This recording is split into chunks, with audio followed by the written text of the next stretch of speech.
1.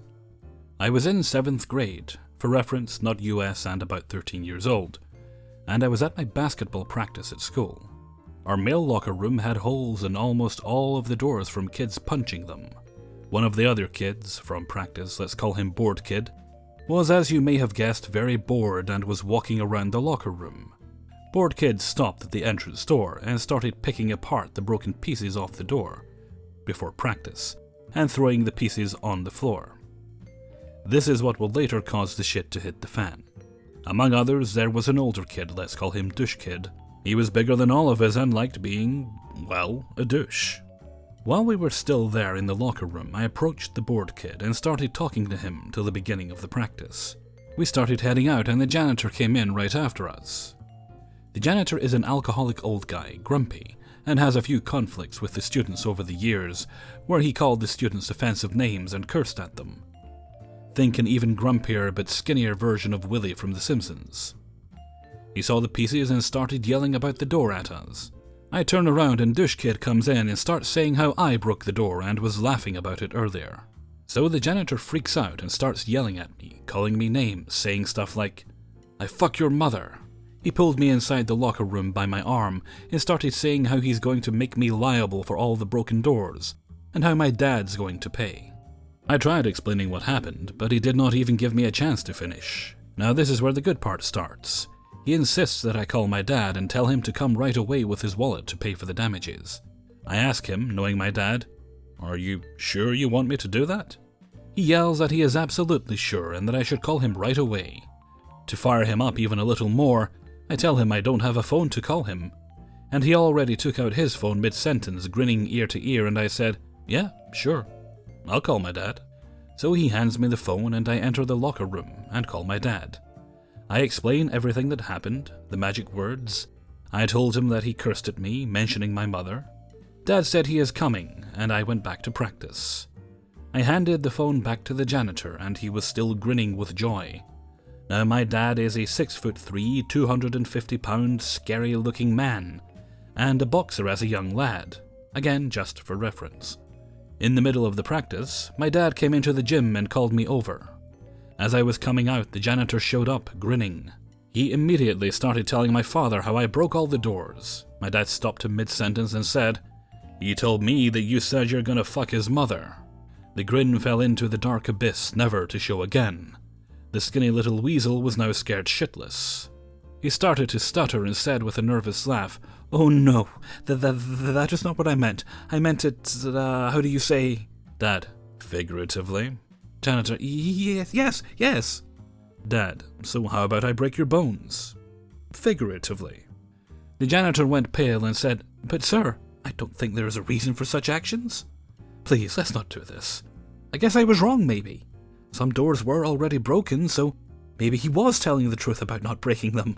Dad, "If I ever hear you as much as look at him the wrong way, I'm going to break your bones, but certainly not figuratively." Janitor, "Oh, no problem, sir. I don't have any problems with that." So me and my dad went home after, and now I was the one grinning. After the incident, the first time the janitor saw me, he asked, quite hypocritically, why I had to bring my dad into that, and I said he was the one insisting I call him. Ever since then, he says hi to me with a big ol' smile. 2. Sadly, I am not the pro in this story. I was, however, in prime position to watch a master at work. I came into a big multinational company as an intern, and got invited to sit in on a meeting for experience. This meeting wasn't particularly important in the grand scheme of things, but did involve serious conversations with one of our service providers, hence why it would be a good experience. My manager explained that we were having issues with a product that the service provider had developed. Basically, it was still in the early documentation specs part of the project, their first deliverable, but the document they had produced was utterly terrible. The expert from inside our own company had sent it back 4 times for revisions, and the service provider had consistently failed to meet the deadlines. This was their last chance before some serious penalties would be applied to their contract. My manager and I met up with the expert, who was a young woman, relevant only because this is a fairly tech-intensive field, so she ended up being the only woman in this meeting.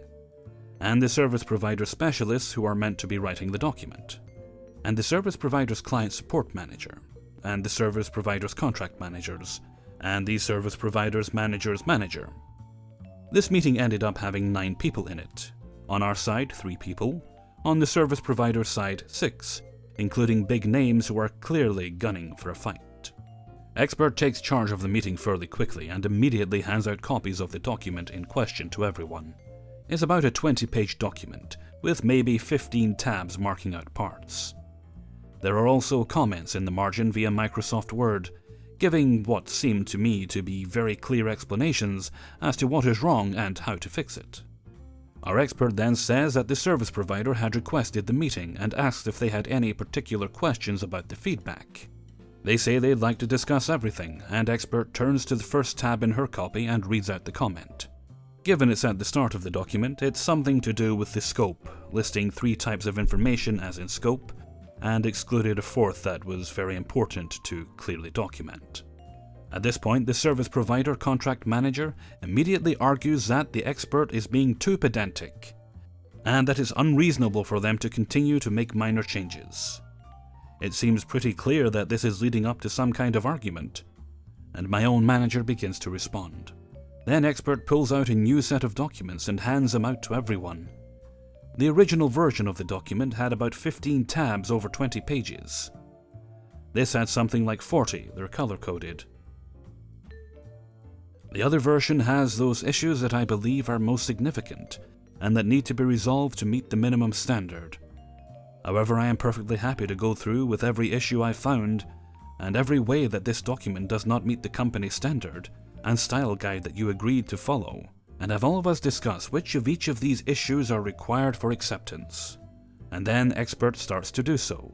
They've labeled an acronym wrong. Surely problems on the front page are enough of a poor reflection on quality, and so easy to fix, that it can be resolved before the document is accepted. After maybe 15 minutes of this detail, the service provider's contract manager pulls a different tactic. He argues that they've done several iterations already, and that expert keeps identifying different things to change. He says she's moving the goalposts. And so, expert pulls out a 3rd version of the document. This one is twice as long, because it's their legal backline comparison from an earlier version of the document. It also has twice as many tabs as the 2nd one. These tabs have symbols on the ends as well as colors. Expert now wants us to go through this version of the document, and she will demonstrate that her feedback has remained consistent throughout the iterations, and that the service provider team have either failed to address it or have implemented new undiscussed changes that had issues. And also go through the fine-tooth comb and negotiate which of the many issues are significant enough that they're showstoppers. All 9 of us were in that meeting room for 90 minutes before the service provider's contract manager's manager decided that expert clearly knew what she was talking about, and they were just going to take her word for it on what the bare minimum was and do that. Expert refused. She said that there had been so many issues with this document, and getting it up to scratch, it was clearly important that they go through all the issues so that everyone could understand what level of quality was expected. I was also there and had to read through every comment expert had, so take my word when I tell you that her ire was well founded. It was very badly written and even had random half sentences scattered throughout it. It took 2 hours to go through the document. The service provider walked away with 25 changes to make, which was more than what expert had initially presented them with. I checked her work bag when we were done with the meeting. There was at least one more version of the document in there that she was prepared to pull out if the service provider kept trying to be difficult. 3. This is a story that's somewhat legendary around my mine site that I work at. One of the big bosses, we'll call him BB, around the site decided to be a smartass one day, and instructed someone a level below him, we'll call him AA, to save the mine $34 million a year. Here's what's important. BB said he didn't care how he did it, he just told AA to get it done, or else he'd make sure they'd lose their job. Now, AA had been putting up with shit from this BB for the past few months. There's a code of conduct and responsibility that needs to be followed, and BB worked very hard to find his way through every loophole possible, that stopped him from slacking off. This includes dumping a fair amount of extra work into his employees. But the one in this tale of PettyRevenge had it the worst. BB would constantly belittle AA on the mine radios, dump extra paperwork on him, including BB's own paperwork, make him drive other employees around the mine site when AA was already swamped with the extra paperwork, causing him to lag behind in his other duties that he was supposed to be doing. AA was no assistant. It was not his job to do BB's shit, and if he refused, BB technically could start the process of AA's termination through some bullshit loophole. So here's where it gets interesting. After BB instructed AA to save the mine $34 million a year, AA figured out damn well that BB was trying to kiss the ass of the higher-ups and make himself look good. However, instead of doing the work himself, he has once again dumped it onto AA. And AA had had enough. BB had his designated time off and comes back to find a massive, and I mean massive. This thing is one of the biggest production movers on the site. Conveyor line parked up miles from where it is supposed to be operating, and in the equipment graveyard. If you haven't seen a conveyor line, think if a crane and a conveyor belt had an enormous love child. It has been disassembled and sits in 3 enormous pieces. BB flies off the handle, he explodes. He gets onto the mine radios and screams for AA to get his ass down there. AA rocks up, and then asked what in the hell he'd done. AA simply shrugs and says, "I've pulled the conveyor out of production. It saves you $34 million a year." No matter what BB argued or how much he threatened, AA simply said, "You told me to save $34 million a year, I did just that." No matter how much money the mine would actually lose with this massive machine out of construction, AA did as he was told. Of course, the big bosses found out, and when they questioned BB about it, he pointed the blame to AA. Once again, AA stood his ground, and said that he did as he was told. Once BB confirmed what he had instructed AA to do, it wasn't long before BB was sacked. He packed his stuff and walked out of the gate that same day. AA still happily remains, stress-free and not to be fucked with. 4. Many moons ago, in the long, long ago, I was a lowly pit tech for an iron ore company. The company employed me as a graduate geo-pit tech, and then tacked some other shit onto my job description as well. The economy being what it was at the time, and the iron ore price kamikazing itself, I didn't have much choice. In the Geo Field Services office, there was myself, Beth, and Andy. Andy was, I'm sure he still is, a pompous prick. He assumed because I was only a pit tech that I had no geological knowledge, much less a degree. He assumed I was functionally retarded and basically one step up the evolutionary ladder than an amoeba. Part of my job was sampling blast holes, doing sample sheets, making out ore blocks, designing ore blocks, ore spotting, helping survey mark up a drill pattern, helping drill and blast load, stem, tie-in, and fire a shot, and some occasional operating, mainly in a roller or water cart.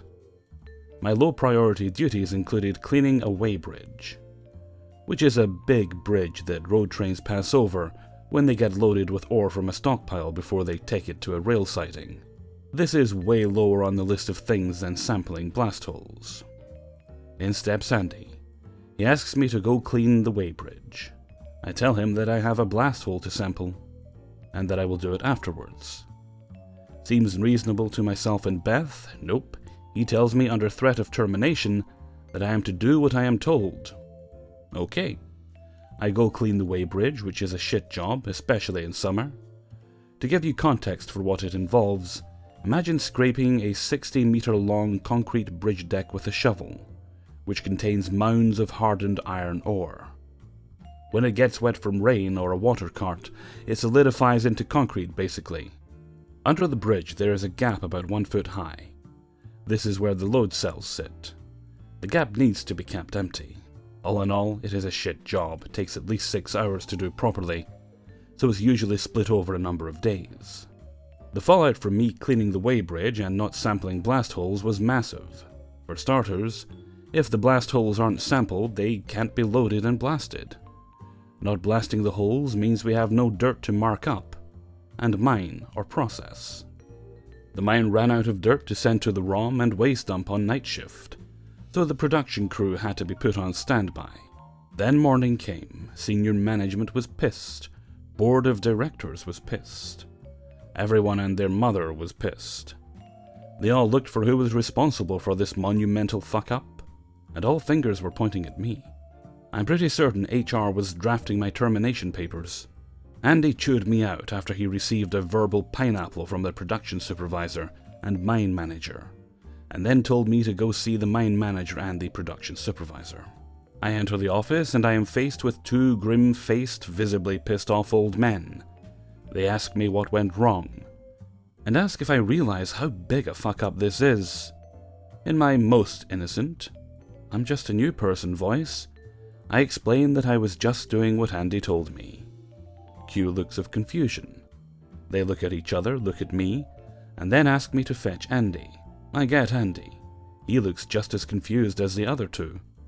This is beginning to feel like the Nuremberg trial. The mine manager says one word, "Explain." So I tell them exactly what led to the events of the mine running out of dirt. Andy said go clean the weighbridge and to do what I'm told. So I did what I was told. I could hear the tightening of Andy's anus as well as the audible intake of air it made. The supervisor and manager look at Andy. He begins to try to explain himself, but it all comes out as an incoherent mishmash of words. Eventually, I am told to wait outside. I can hear them shouting, lots of raised voices. After about 40 minutes, I am called back in, where I receive a very meek apology from Andy, where he apologizes for the misunderstanding. I correct him and say I understood you perfectly, but I accept your apology nonetheless. As we go to leave, the mine manager asks me to hang back and have a chat. He says that I am never to do anything like that again, and if Andy ever says anything like that again, or if I'm unsure about anything, to come ask him personally and he will sort it out. After leaving the office and beginning my long walk to freedom, I was bought several beers at the Wet Mess that evening. 5. I work in a unicorn position in my probably recognizable company, referred to as RC. Due to my unicorn position, I get a huge latitude on how I work, and one of the first things I did is remove myself from the office, relying on tech to work with the people I need to. As a result, for the last 2 years, I am not very recognizable in the halls, and since I mainly work with the executives on board, I'm really only known by the higher-ups and the people I worked with along the way that helped me get where I am.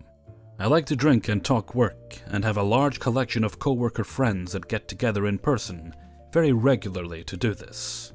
In summary, if you work at my company, you either don't know who I am, or you have a zillion war stories about me. I got married recently, and therefore tried leveraging as much as possible the assets my company has that could help me out, and they were awesome about it. But using a fairly business-oriented space to throw a wedding required a lot of shoehorning on my part, so I took some time off to make sure I was on the ground, to make sure it executes properly. Security layers, building operational oddities, and a sprinkle of slashing bureaucratic red tape. This entailed me moving many 100 pounds of bottled water, booze, mix and furniture from one office to another, walking distance a couple of blocks, by myself with an awesome manual lift. Also RC work property, but not logoed. I quit smoking, so I now vape, and it's going well, but I do vape every chance I have. I so miss suckling from the dark mother's smoky teat. But I try to be considerate in public places where people don't have any choice but to be near me, like waiting at a street corner. I try to stay away from the mass of people waiting and try to stay downwind. It's a hot, sweaty day, and I've been moving several loads of stuff, and since it still involved me going into my office, I can't get away with a tank top and shorts. So I'm wearing a blue golf shirt with the company logo the same color as the shirt on one sleeve and khaki dockers. Scenario painted. Cue me waiting at a street corner on my 6th load of 300 pound, while trying my best to politely vape when I am approached by an instantly aggravating woman. Let's refer to her as Karma is a bitch. I try my best not to engage in conversation that is not of interest or of relevance to my tasks at hand. But when I'm tried or stressed, my laconic, sarcastic impulses get the better of me, and I can't help myself. I'm waiting at the street corner for the light to change with a load of shit on the awesome cart. Karma is a bitch. Man! Man! You there! Man! You shouldn't be vaping when you are working. Me. I'm okay, thank you. Karma is a bitch. Stop vaping right now. You are doing a simple job. You can wait till you're in your basement apartment to smoke. Me. I'm sorry, is it bothering you? You're upwind, and the light is going to change in a moment. Karma is a bitch. So rude. Upwind doesn't matter. You are being very disrespectful to your employer. You are lucky to have a job. Me. Thank you. I'll let them know your feedback. Karma is a bitch. Who do you work for? Me. I'm not telling you that. Just know that I'm moving some stuff for myself. The light has changed. Have a good day. Karma is a bitch. Tell me what company you work for.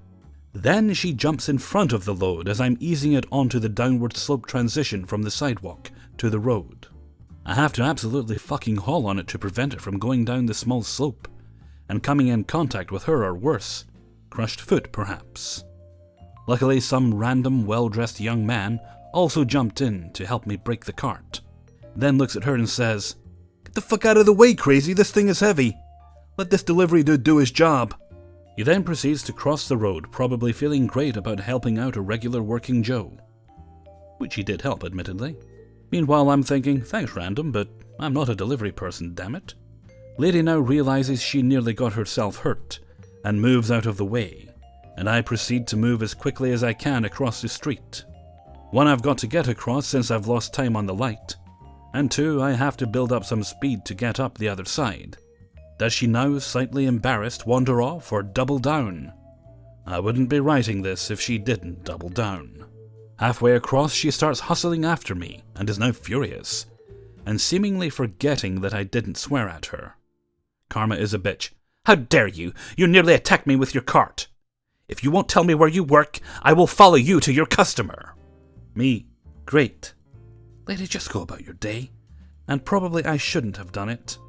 But now that I'm up on the sidewalk again and pushing calmly along to my office, and will take about 2 minutes to get there, I start to vape again.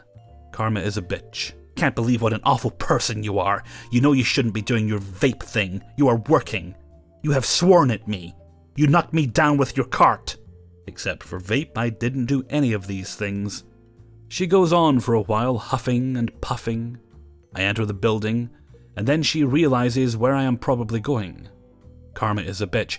Oh, I hope you are going to RC. That's where I work. I'm going to have you fired. I now take a determined look at her badge. Yep, it's the same format as mine. Mine's in my pocket, and the badges aren't branded.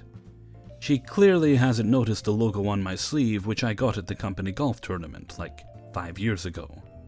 I can't resist. Game fucking on.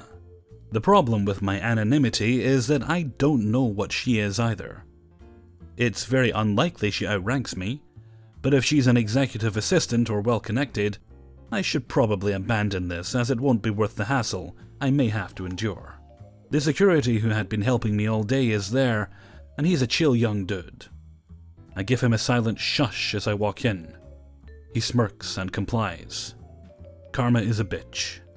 I demand to know what company this man works for. This takes me aback. I understand why she's being this way to me, but this is her fellow co-worker, yes? They are contracted to do security for us, but are certainly deserving of respect. At least a hello and a gentle lead into her issue. Security guard. I'm not sure, ma'am. I can probably pull it from the invoice. What is your name? Karma is a bitch. Karma is a bitch. Me. I think you should probably look up who she works for as well. Karma is a bitch. Looks sideways at me. Security guard. She works for Mr. Spichemin. Sweet. She works for a person, under a person, that I work with and have known for a long time. No obvious repercussions. Now I just need to get some witnesses. Me. Mr. Security Guard, could you please call the facility manager for this building? This load is for her space. Technically correct, and she is also one of those drinking co-worker friends I mentioned earlier. Karma is a bitch is now furious that security guard gave out her boss's name. His response was, "I had to. I can't see your badge and had to verify you are still an active employee." I think to myself, props dude, good save. I think I have a new member for the drinking circle. The facility manager has now arrived. I unfortunately don't get to fill her in before her arrival, or give her a quick cue. But she's super bright, I can get hold of this. Facility manager. "Hey Miss Strider, what's up? Is that for me?" Me. "Yep, for Karma is a bitch. This man is so rude." And starts telling the whole story.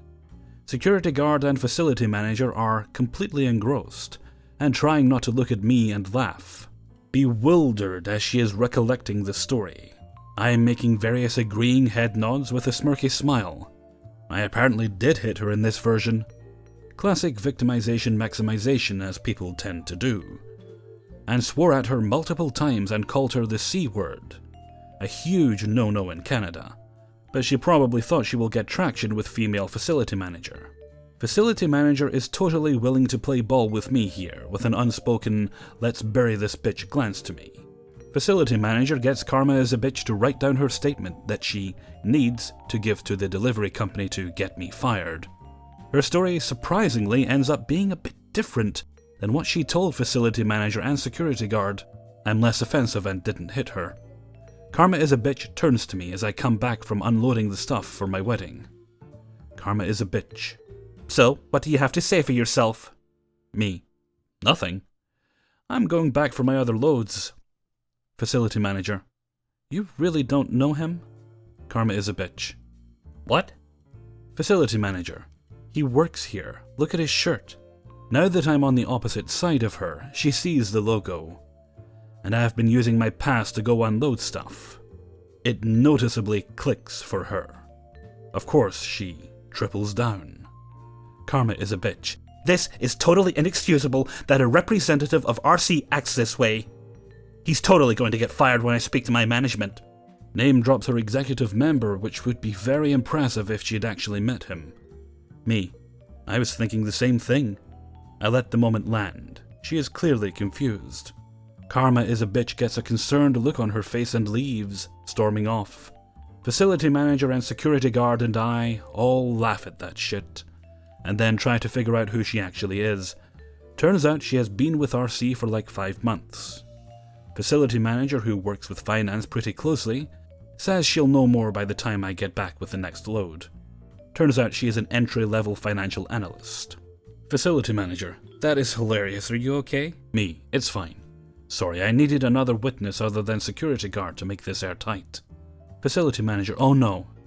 You aren't actually going to get her fired." Me. "Of course not. I don't know anything about her or her performance, but I do have a play.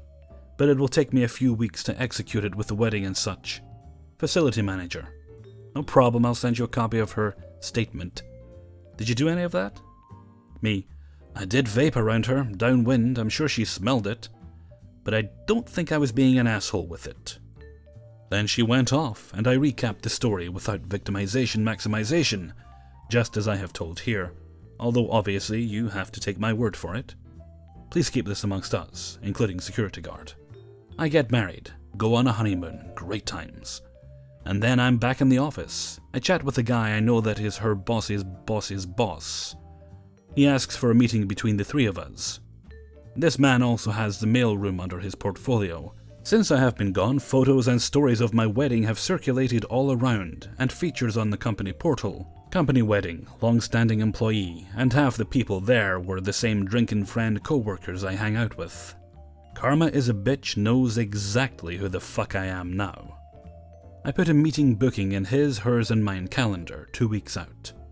Lots of sweating time for Karma is a bitch. The day of the meeting, bossy's boss's boss. "So, have you met Miss Strider?" Karma is a bitch. "Oh yes, I have. I've worked with such and such people, and I use many of the systems he has implemented." Paraphrase sycophancy. "Congratulations on your recent marriage, Miss Strider. I hear it was a lovely time and many executives were there. What a lovely turnout." Methinks okay, so no having to browbeat her, that will save mine and Bossy's boss time. Me.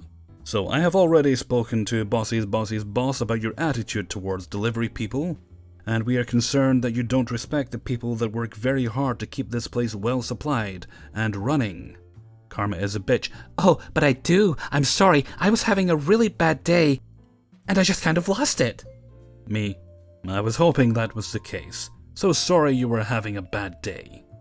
Your boss speaks very highly of you and says you are doing really good work for us. But we can't really let this slide. As you put it, a representative of our RC can't behave this way. Karma is a bitch.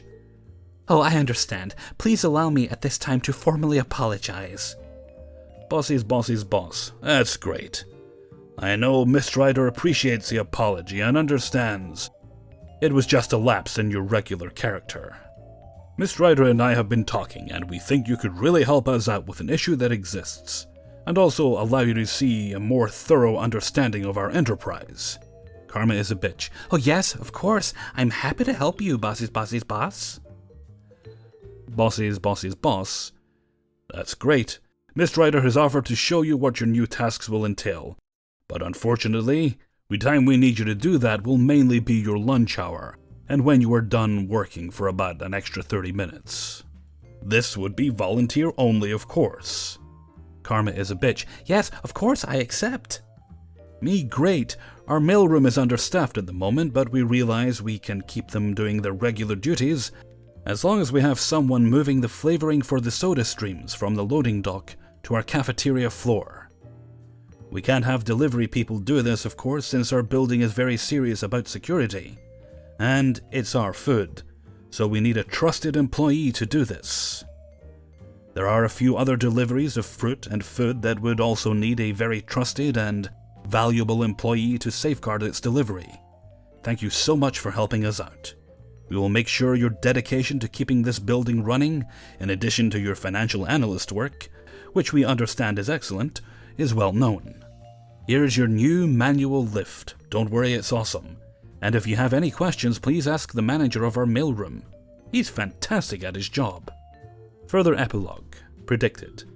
Me and Bossy's boss will stop her from doing it after a year, and maybe earlier, if she threatens to quit before that. But everyone in her management below Bossy's boss were not impressed about her behavior when me and Bossy's boss called her on it. I think probably a bunch of those people don't actually get it and are just following Bossy's boss's lead. Regardless of a person's job, if they do good work, praise it. And at worst, never berate someone for doing their job if they are actually doing it. Hey everybody, Hellfreezer here, and thank you very much for listening to Revenge is Ice Cream, number 6. And thank you very much to everybody who allowed me to use their stories in this video. I'm going to keep this outro brief. The neighbours are starting to get loud. And of course, as soon as I say that, they go silent. Yeah, right, of course. Anyway, hope you all have a nice weekend. And with that, I'm heading off for now. So until next time, thank you very much for listening, and take very good care of yourselves.